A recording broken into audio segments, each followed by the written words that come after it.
은혜와 능력의 손에 도우심이 오늘도 참된 예배자로 살아계신 하나님을 예배하며 나아가는 모든 주의 백성들 가운데 함께 하시기를 주님의 이름으로 축원합니다. 아멘. 우리의 삶에 있어서 늘상 중요한 인생의 전환점 또는 우리가 어떤 일들을 만나고 그 일의 의미를 깨달음으로 우리의 삶의 방향을 정하게 되어지거나 삶의 방향을 변경하는 일들이 종종 있게 되어집니다.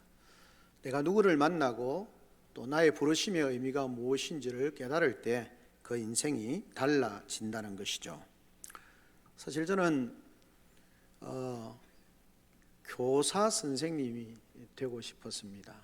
역사 선생님을 하고 싶은 마음이 많았습니다. 그래서 어린 시절부터 요즘 고려 거란 전쟁 이렇게 하는데, 저는 어린 시절에 TV가 잘 없긴 했습니다만 중고등부 시절에 역사를 보면 제 옆에 늘 한국사 대사전 책이 있어서 거기에서 사람이 이름이 나오면 찾아봅니다. 이 사람이 도대체 누군지. 그렇게 해서 찾아보고 또 그 사건이 뭔지를 찾아보면서 역사에 관심이 많아서 역사 선생이 되고 싶은 마음이 있었습니다. 근데 예수 그리스도를 구주로 믿고 난 뒤에 또 인생의 방향을 전환하는 그런 계기가 있었죠. 저희 집 할아버지가 그러셨다고 그러시는데, 세상적으로 평가하면 약간 반골 기질 비슷한 게 있는 건지, 저희 할아버지는 일제시대 때 저번에 말씀드린 것처럼 일본 유학을 다녀오셨는데 하여튼 좀 어렵게 생애를 마치셨고, 저희 자가장님은 서울대를 들어갔는데 데모하다가 중간에 잘려가지고 졸업을 못하고 거의 10년쯤 있다가 학교에서 졸업을 시켜줘서 졸업을 하게 되어지는 그런 상황이었습니다. 제가 대학을 다닐 때였는데 졸업할 때쯤 돼서 교사가 아니라 청년 사역을 좀 하는 것이 좋겠다, 그런 생각을 가지고 기도하게 되어졌고 SFC 간사를 하게 되어지면서 그때도 목회를 해야 되겠다는 생각은 별로 많지 않았습니다. 그냥 학생 사역을 전문적으로 좀 했으면 좋겠다, 그래 생각했는데 저희 집사람이 신학교 마치고 간사하든지 안 그러면 절대 안 된다. 죄송합니다. 마누라의 강압에 의해서, 물론 하나님 부르심이 있었죠. 제가 돌아가신 우리 박창기 목사님 제 모교의 명덕교회 아버지와 같으신 분이셨는데 신학교를 가면 좋겠다, 그렇게 말씀을 해 주신 적이 있으셨습니다. 그래서 목회의 길로 들어서게 되어졌고, 하나님이 왜 나를 부르셨는가 하는 것을 생각하면서 이 사역의 길로 들어서게 된 거죠.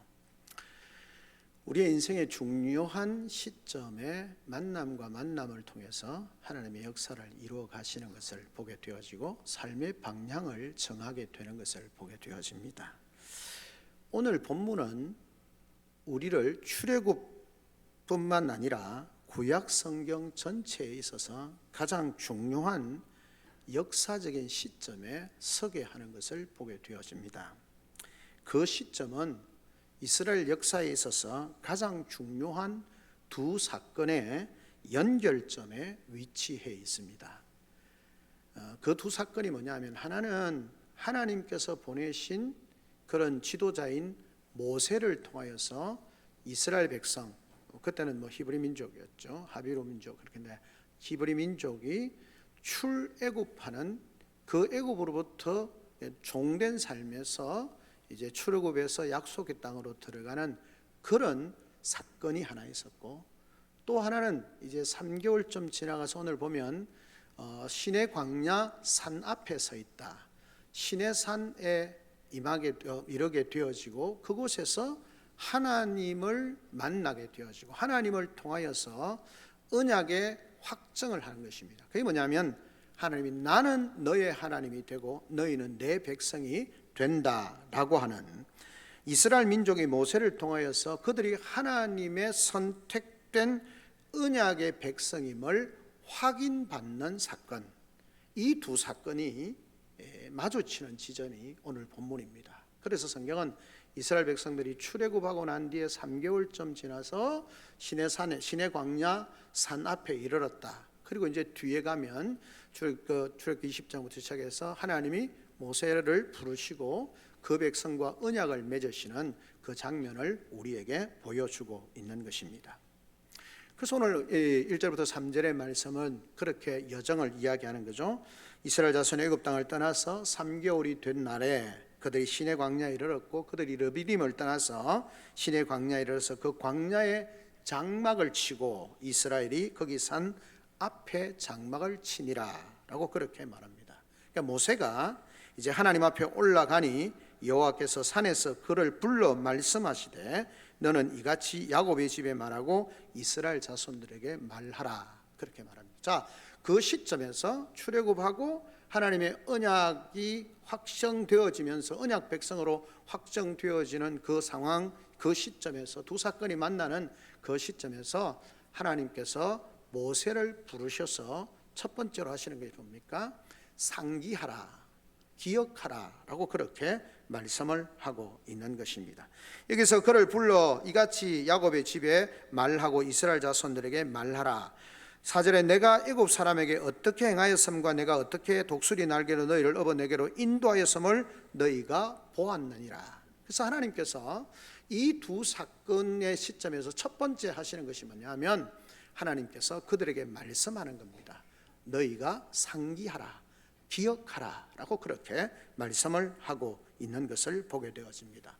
무엇을 기억하고 무엇을 상기하라는 겁니까? 그것은 하나님께서 이스라엘을 구하기 위해서 하신 일과 그 일을 이루시기 위해서 애굽에서 행하신 일들을 이스라엘 백성들에게 상기시키라, 그렇게 말씀하는 겁니다. 그러니까 하나님께서 애굽 이스라엘 백성에게 행하신 게 뭡니까? 그들을 애굽 땅 종되었던 곳에서 인도하여 내셔서 약속의 땅으로 하나님이 그들을 들이시기 위해서 하나님이 그 일을 행하시는 거죠. 그러니까 그 일을 성취하기 위해서 애굽에게 행하신 일이 무엇인지를 생각하라. 10가지 재앙을 통하여서 그 애굽 땅에 하나님의 역사를 방해하는, 하나님의 선하신 인도를 막는 그 대적들을 무너뜨리는 거대한 제국, 애굽 제국에 그들이 섬기는 모든 신들을 초토화시키신 그 하나님이 행하신 일을 기억하라. 그러니까 궁극적으로는 이스라엘 백성을 구원하시는 하나님, 그 구원하시기 위해서 하나님이 행하신 일들을 기억하라 라고 그렇게 말씀하는 거죠. 그러면서 말씀합니다. 너희가 어떻게 하였는지를 보았느니라 라고 그렇게 말씀합니다. 자, 우리는 본 것을 자주 잊어버립니다. 본 것을 잊어버리고 그것에 대해서 감동을 잃어버리고 내 생각대로 내 의지대로 살아갈 때가 참 많죠. 나의 유익한 부분만 취하여서 살아갑니다. 그런데 하나님이 말씀합니다. 내가 너희를 위하여서 행한 일, 그리고 너희를 구원하기 위해서 애굽에게 행한 일을 너희가 그 백성들로 하여금 알게 하고 기억하게 하라라고 그렇게 말씀하고 있는 것입니다. 그리고는 하나님이 말씀합니다. 두 번째로 이에게 말씀하시는 것이 뭐냐면 그 백성들을 위하여서 행하신 일들을 기억하고 애굽 사람에게서 어떻게 행하였음과 내가 어떻게 독수리 날개로 너희를 업어 내게로 인도하였음을 너희가 보았느니라. 자, 애굽에게 행하신 일, 너희를 구원하기 위하여서 애굽에게 행하신 일과 그리고 너희를 구원하기 위해서 독수리 날개로 너희를 업어서 여기까지 어떻게 인도하였는지를 너희가 보았기 때문에 그것을 기억하라라고 말씀합니다.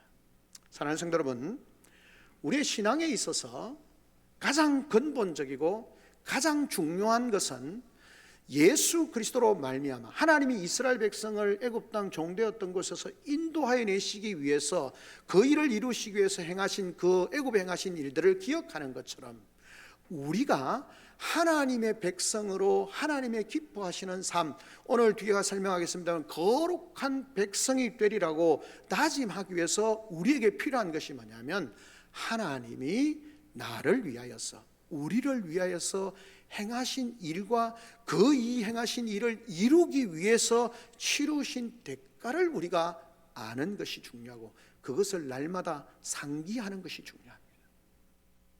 이스라엘 백성을 위하여서 하나님이 애굽 땅 종되었던 곳에서 인도해내시고 그 백성들을 위해서 애굽의 모든 신들을 초토화시키는 것처럼 하나님께서 우리를 영원한 죄에서 구원하시기 위해서 예수 그리스도께서 우리를 위해서 행하신 일이 우리를 죄에서 구원하시고 하나님 백성 삼으시는 그 일을 위하여서 주님이 이루신 일이 뭡니까? 행하신 일이 뭡니까? 대가를 치르신 것이 뭡니까? 하나님이신 그분이 십자가에서 죽으심으로 말미암아 우리를 영원한 죄에서 구원하시고 하나님 백성 삼아 주셨다는 사실을 우리는 날마다 기억해야 하는 거예요. 그것을 날마다 상기해야 합니다. 그것을 잊어버리는 순간, 그 하나님의 놀라운 구원의 은혜를 잊어버리는 순간 우리는 그 은혜에 감사하는 삶을 잊어버리게 되어지고, 감사가 아니라 우리의 삶이 내 생각대로 자행자재하면서 불평과 원망과 다툼으로 일관되어지는 삶으로 나아갈 수밖에 없다라는 사실입니다. 그래서 하나님께서 말씀하는 겁니다. 상기하라. 우리가 거룩한 백성으로 이 땅 가운데 하나님의 영광을 드러내고 하나님의 선하신 바를 이루어가기 위해서 우리가 날마다 기억해야 되는 것은 하나님께서 우리를 위해서 행하신 일, 우리를 사랑하셔서 구원하시겠다고 하신 그 일, 그 구원을 이루시기 위해서 십자가에서 피 흘려 죽으시기까지 우리를 사랑하시고 하나님의 말씀에 순종하신 그 행하신 일들을 기억하는 것이 중요하다.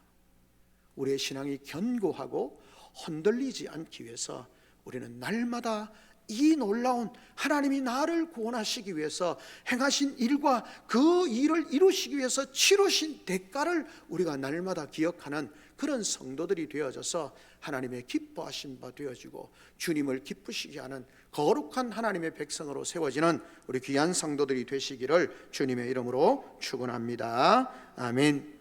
우리는 기억해야 합니다. 그리고 주님이 또 말씀합니다.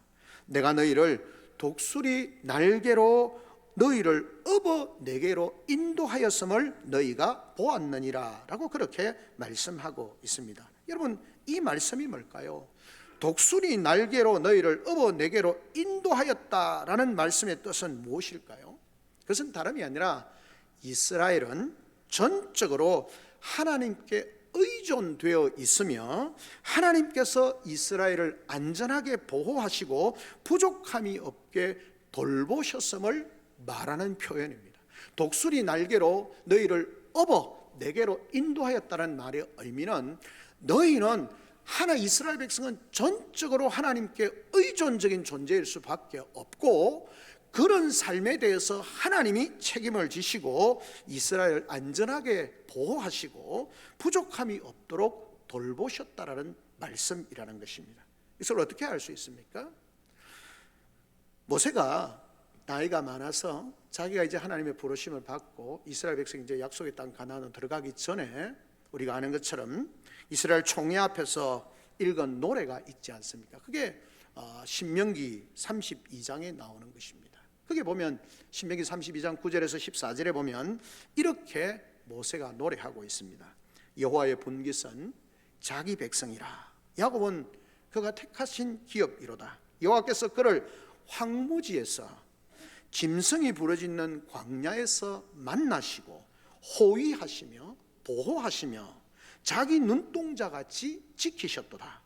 마치 독수리가 자기의 보금자리를 어지럽게 하며 자기의 새끼 위엔 너풀거리며 그의 날개를 펴서 새끼를 받으며 그의 날개 위에 그것을 엎는 것 같이 여호와께서 홀로 그를 인도하셨고 그와 함께한 다른 신이 없었도다.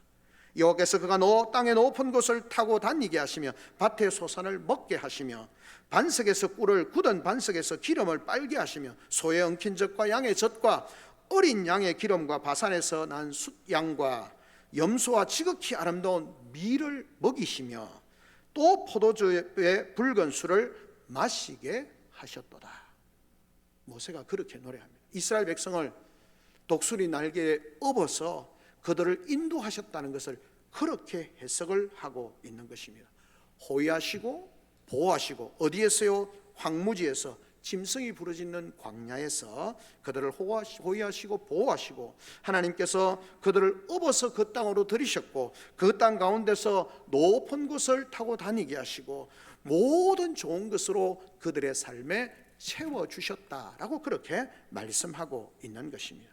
독수리 날개로 업어 인도하심은 하나님의 놀라운 은혜의 역사였음을 말씀하고 있는 것입니다.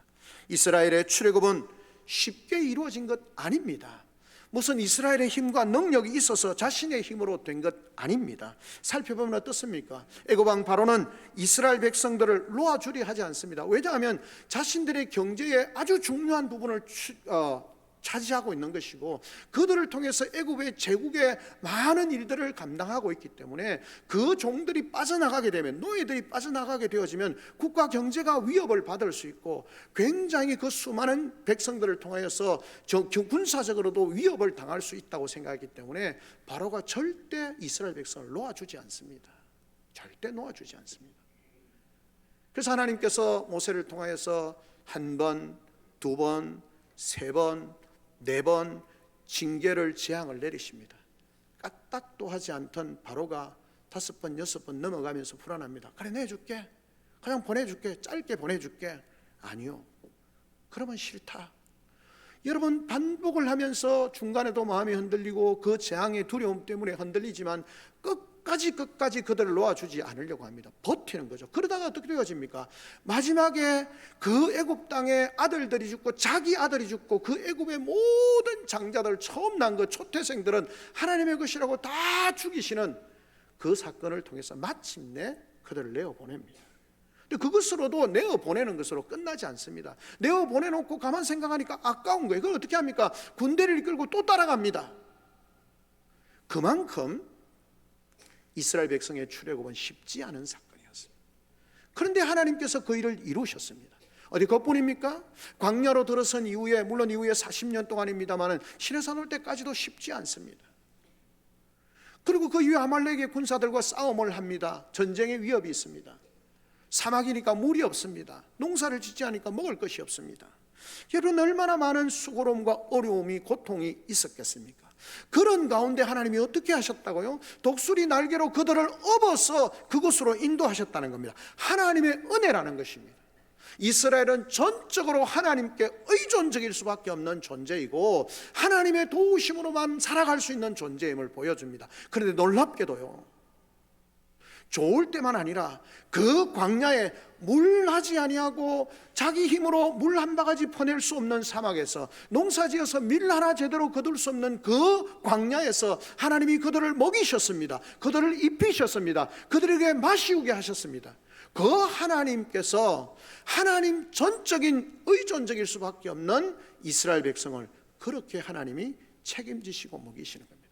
여러분, 성도는 하나님 의존적인 존재여야 합니다. 세상의 어떤 권세나 세상의 어떤 재물이나 세상의 어떤 힘을 의존하게 되어지면 그 인생 결코 하나님의 은혜와 능력을 경험할 수 없다라는 겁니다. 어떤 때는 좀 좋은 환경 속에 있으면서 그것이 자신의 삶을 보존해 주는 것처럼 보이지만 광야로 나아가면 아무것도 할 수 없는 것이 인생입니다. 하나님이 그렇게 말씀하는 겁니다. 이스라엘 백성은 오직 하나님 의존적 존재일 수밖에 없는, 왜요? 본래 인생을 하나님이 그렇게 만드셨거든요. 하나님과의 관계 속에서 하나님이 주시는 은혜와 하나님이 주시는 축복과 하나님이 주시는 모든 평안을 누리며 살도록 하나님과의 관계성 속에서만 제대로 된 삶을 살 수 있도록 만든 것이, 창조한 것이, 하나님의 형상대로 만든 것이 인간이거든요. 그 인간이 하나님을 떠나서 살 수 있다고 생각합니다. 그래서 하나님이 이스라엘 백성을 구원하시고 난 뒤에 너희는 하나님 의존적 존재일 수밖에 없고 그 하나님을 전적으로 의존하며 살아갈 때 하나님은 너희들에게 풍요한 땅에서뿐만 아니라 광야에서도 먹이시고 입히시고 보호하신다는 것을 하나님이 보여주고 계시는 것입니다. 아무도 없는 곳에서 하나님께서는 그 백성 이스라엘에게 필요한 모든 것을 다 공급하시며 모든 문제를 해결해 주신다는 것입니다. 그것을 4절이 말하는 것 아닙니까? 내가 애굽 사람에게 어떻게 행하였습니까? 내가 어떻게 독수리 날개로 너희를 업어 내게로 인도하였음을 너희가 보았느니라. 보았다는 겁니다. 우리 육신의 눈으로 보지 못하지만 하나님의 말씀을 통해서 하나님이 자기 백성, 아니 죄 가운데 멸망되어졌던 내 삶을 하나님이 어떻게 인도하셨고, 내게 어떻게 먹이시고 어떻게 입히시고 내게 어떻게 마시게 하셨는지 우리는 우리의 일생을 돌아보면 볼 수 있는 겁니다. 외면할 뿐이지, 보고 싶지 않아서 그것을 보고 쫓아가는 것이 세상의 것을 자꾸 포기해야 되는 것 같아서 보고 싶지 않아서 보지 않을 뿐이지, 돌아보면 하나님 우리를 먹이셨습니다. 하나님 우리를 입히셨습니다. 하나님 우리로 하여금 마시우게 하셨습니다. 하나님이 독수리 날개로 우리를 업어 하나님께로 인도하셨음을 기억해야 하는 것입니다. 그럴 때 우리의 삶은 주님의 크신 은혜가 깨달아지고 감사가 되어지는 것입니다. 그런데 여러분, 그렇게 하나님이 상기시키신 하나님께서 두 번째 요구하시는 것이 뭡니까? 하나님께서는 응답하시기를 우리에게 요구하고 계십니다.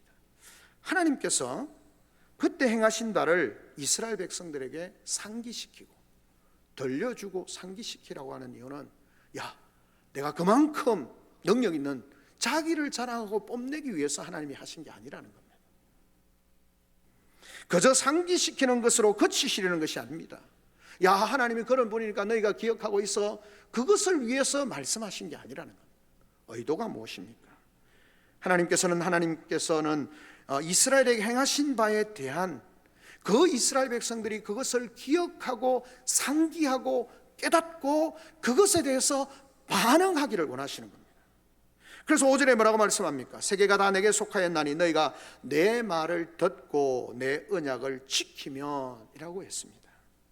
즉 하나님께서는 이스라엘이 하나님의 말씀을 잘 듣고 그와의 언약을 지키기를 원하시는 겁니다. 하나님이 왜 상기시키셨습니까? 하나님께서 그 이스라엘 백성들로 하여금 반응하게 하기 위해서 하나님이 상기시키는 겁니다. 그러므로 사랑하는 성도 여러분, 우리는 하나님의 말씀 앞에 그 기억이 깨달아지고 하나님이 행하신 일들이 깨달아질 때 그 다음에 나타나는 것이 반응이어야 됩니다. 그런데 하나님께서 왜 그 반응을 요구하실까요? 하나님께서 먼저 이스라엘을 애굽으로부터 구해내시고 그 후에 사실은 이스라엘 백성과 함께 하나님의 언약을 맺으시고 언약의 말씀을 주셨습니다. 여러분, 근데 구원하신 이후에 언약을 맺으신 이유가 매우 중요합니다. 그냥 그 전에 구원하기 전에 언약 맺고 구원하고 이게 아니고, 이스라엘 백성을 종되었던 곳에서 인도해 내시고 그 백성과 함께 언약을 맺으시는 겁니다. 왜요? 하나님은 한 번 이스라엘을 구원하시고는 그 다음에 그들 자신들이 아무렇게나 알아서 살도록 버려두신 것이 아니라는 것입니다. 이스라엘을 은혜로 구원하신 하나님께서는 이스라엘 백성이 그 구원과 그 구원의 은혜를 더 크게 계속해서 누릴 수 있는 길을 제시해 주시는 겁니다. 왜 응답하시기를 원하십니까? 하나님께서 그들로 하여금 그 구원의 의미를 알고 그 구원의 가치를 알고 그 구원의 풍성함을 알아서 그 구원받은 하나님의 백성으로서 아름답게 풍성한 은혜와 복을 누리도록 하기 위해서 하나님이 반응하라고 하시는 거예요. 야, 이놈 자식들아, 내가 너희인데 했는 거 그거 잊어버리지 마라. 알았지? 너가 늘 기억해야 돼. 그렇게 하시기 위해서, 그냥 깨우쳐지기 위해서가 아니라 너희가 그것을 기억하고 지키고 순종함으로 말미암아 그 속에 있는 놀라운 은혜와 능력과 기쁨과 축복을 누리게 하기 위해서 하나님이 반응하라는 것입니다. 우리 성도들이요, 하나님의 말씀에 반응하지 않는 이유는 너무 부담스러우니까요, 힘드니까요. 그런데 여러분, 반응하라고 하시는 하나님의 이유가 뭐냐면 그것을 통해서 하나님이 그 속에 담겨 놓으신 그 구원으로 말미암는, 그 구원의 은혜로 말미암는 풍성함을 누리게 하기 위해서 따라가라는 겁니다. 순종하라는 겁니다. 그런데 우리 성도들은요, 구원받은 것은 감사한데 잘 따라가려고 하지 않습니다. 힘들거든요. 수고로움이거든요. 마치 자기 것을 그냥, 죄송한 표현입니다만 좀 빼앗기는 것 같거든요. 내만 손해보는 것 같거든요. 그러니까 안 하는 거예요. 근데 하나님 뭐라고 말씀합니까? 그렇게 말씀합니다. 4절에 그렇게 말씀합니다.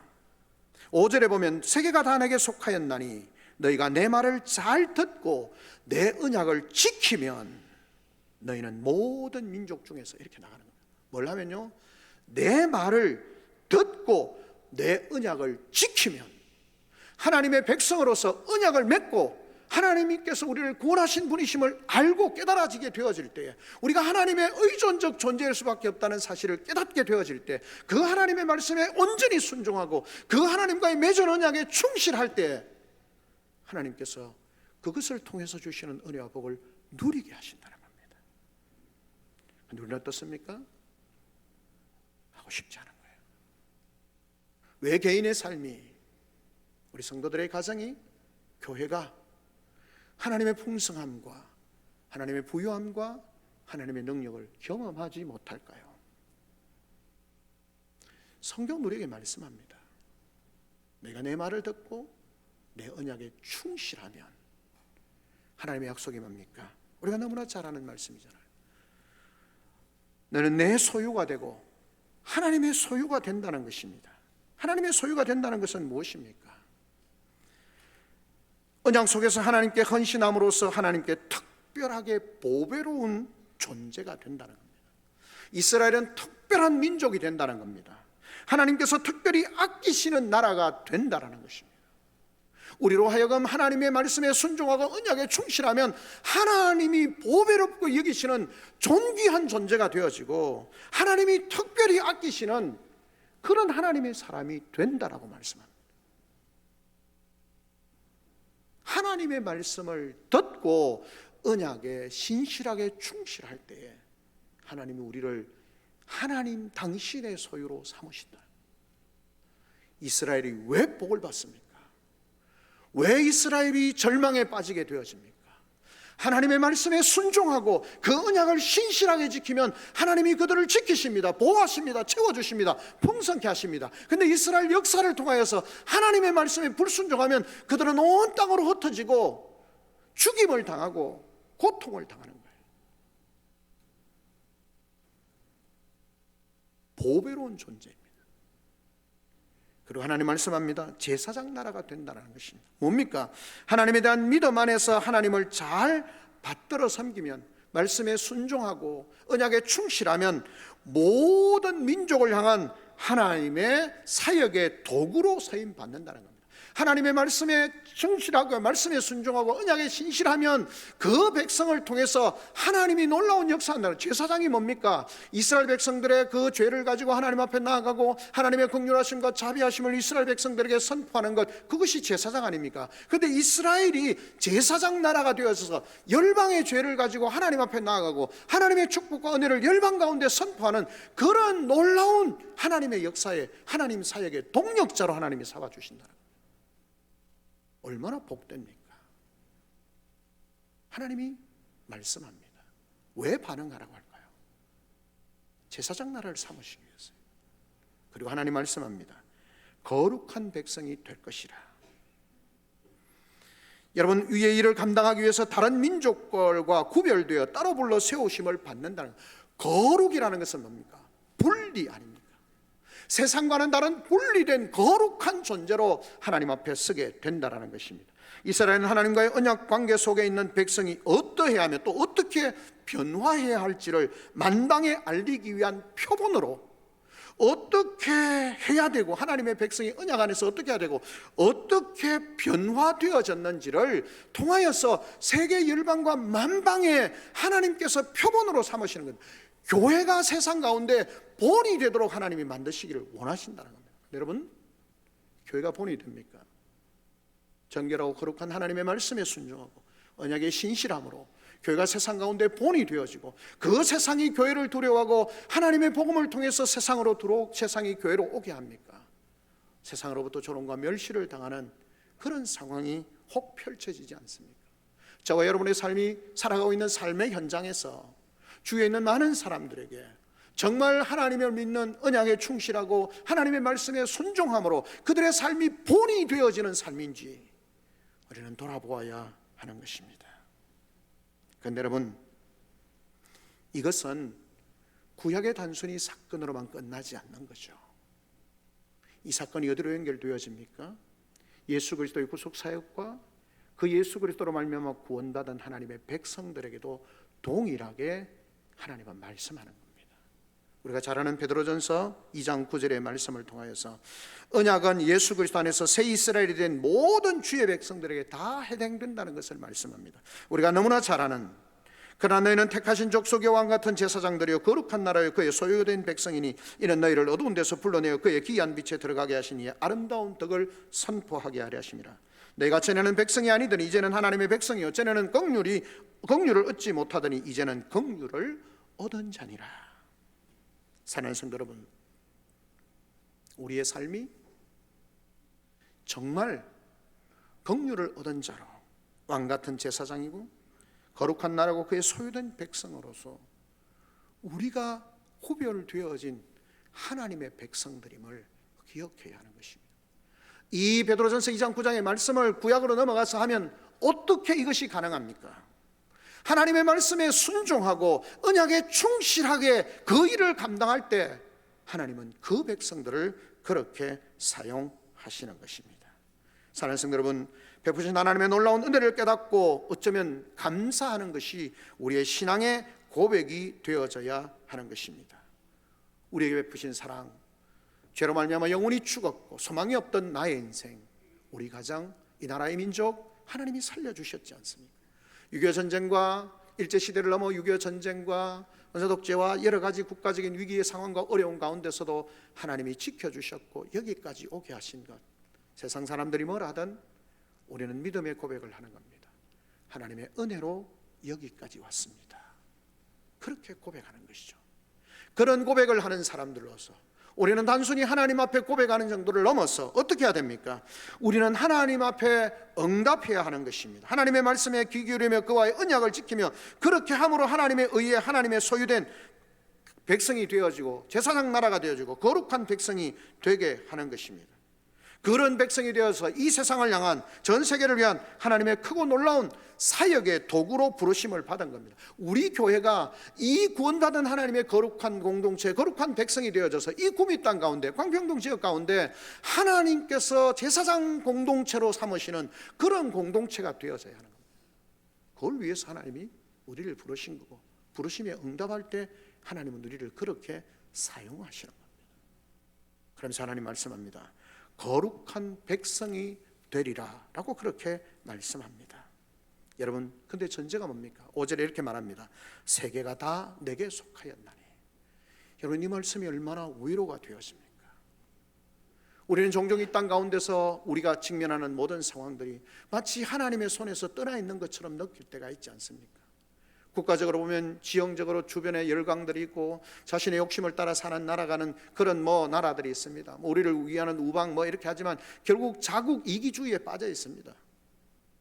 그런 상황 가운데 전쟁의 위협이 느껴지고 경제적인 어려움이 느껴지고 그런 상황 가운데 우리가 어떻게 감당할 수 없는 조그만 나라고 그냥 경제력도 지하자원도 없고 여러 가지 변명할 수 있는 상황을, 변명이라고 하면 실제적으로 그런 것이죠.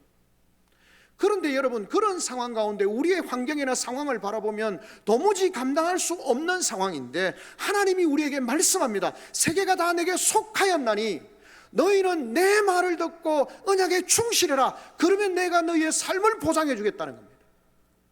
이스라엘 백성을 애굽 땅 종되었던 곳에서 인도해 내셨고 그 광야 가운데서 먹을 것 없고 마실 것 없고 농사 지을 것 없고 아무것도 없는 상황 가운데서 그들을 먹이시고 입히시고 재우시고 보호하시고 강력한 군대들, 그 군사력의 칼날들을 꺾어주시고 그들을 보호하신 하나님께서 말씀하는 겁니다.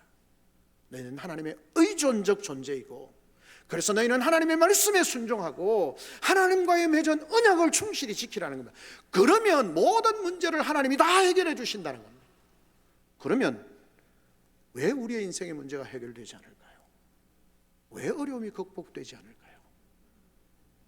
우리가 하나님을 순종하지 않고 하나님과 맺은 언약을 신실하게 지키지 않기 때문에 그렇습니다. 그래서 하나님이 말씀하는 겁니다. 베드로전서 2장 9절과 10절의 말씀, 오늘 이 출애굽기의 말씀을 통해서 하나님이 말씀하고 계시는 것을 우리가 기억해야 하는 것입니다. 사실 너희는 거룩한 백성이 된다라는 말은 하나님과 인생 측면에서 동시에 자신의 삶으로 고백해 되어져야 하는 것입니다. 무슨 말입니까? 하나님께서는 우리를 택하신 족속의 왕같은 제사장이요 거룩한 나라의 그의 소유된 백성으로 부르셨음을 확신해야 합니다. 특별히 우리는 하나님의 거룩한 백성이 되기를 힘써야 한다는 것인데, 이걸 한마디로 요약하면 그렇습니다. 하나님의 거룩한 백성이 되리라, 이 말씀은 우리를 향하신 하나님의 은혜로운 약속의 말씀으로 들려줘야 합니다. 1차적으로는 하나님 말씀합니다. 내가 너희를 왕같은 제사장이요 거룩한 나라요 하나님의 소유된 백성이요 거룩한 백성으로 삼겠다라고 하는 이 말씀, 하나님의 의지입니다. 은혜의 의지입니다. 내가 너희를 마침내 거룩한 백성이 되게 하겠다는 하나님의 의지입니다. 아멘으로 받으면 얼마나 감사가 됩니까? 부족함이 많고 연약함이 많고 점어지기를 잘하는 우리를 거룩한 백성 삼아 주시겠다는 겁니다. 얼마나 감사합니까? 여러분, 여기에 그치는 것이 아니라 거룩한 백성이 되리라는 말은 우리를 향하신 하나님의 그 말씀에 대한 응답으로 우리의 다짐이 되어져요. 하나님, 그렇게 우리를 하나님 백성으로, 거룩한 백성으로 삼아주시겠다고 하니 너무 감사합니다. 하나님, 우리도 거룩한 하나님의 백성이 되겠습니다. 하나님의 백성이 되기 위하여 노력하겠습니다. 하나님의 백성이 되기 위해서 말씀을 붙들겠습니다. 하나님의 백성이 되기 위하여서 그 언약에 신실한 사람이 되겠습니다. 그렇게 나아갈 때에 이것이 하나님의 약속과 우리의 다짐이 마주치게 됩니다. 하나님은 그 백성들을 통하여 놀라운 역사를 이루시는 겁니다.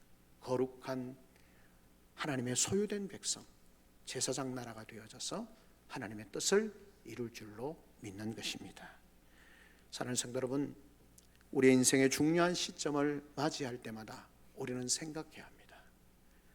하나님의 놀라운 구원의 은혜를 기억해야 되고, 하나님께서 우리로 하여금 다짐하게 하시는, 하나님께서 우리로 하여금 응답하게 하시는 그 말씀에 대해서, 그 하나님의 부르심에 말씀하심에 응답하는 성도들이 되어져야 되고, 그 속에서 하나님 앞에서 우리의 믿음의 고백과 그 신앙의 고백과 헌신을 다짐하는 사람이 되어져야 합니다.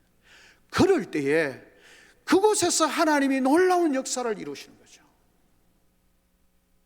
우리 거모교회가, 우리 성도들의 삶이 하나님이 행하신 놀라운 일들을 기억하고 하나님의 부르심 앞에, 말씀 앞에 의도를 깨닫고 반응하고 그 하나님 앞에 하나님 거룩한 백성이 되겠습니다 다짐하며 나아가는 복된 우리 성도들이 되어져서 하나님께서 성도들과 주의 교회를 통하여서 이 땅 가운데 이루시는 축복의 삶과 축복의 통로 되어지는 삶과 하나님께 영광이 되어지는 복된 삶으로 세워지는 은혜가 있기를 주님의 이름으로 축원합니다. 아멘. 하나님 감사합니다. 주신 말씀 전하였는데 잘못 전하되시면 제가 하시고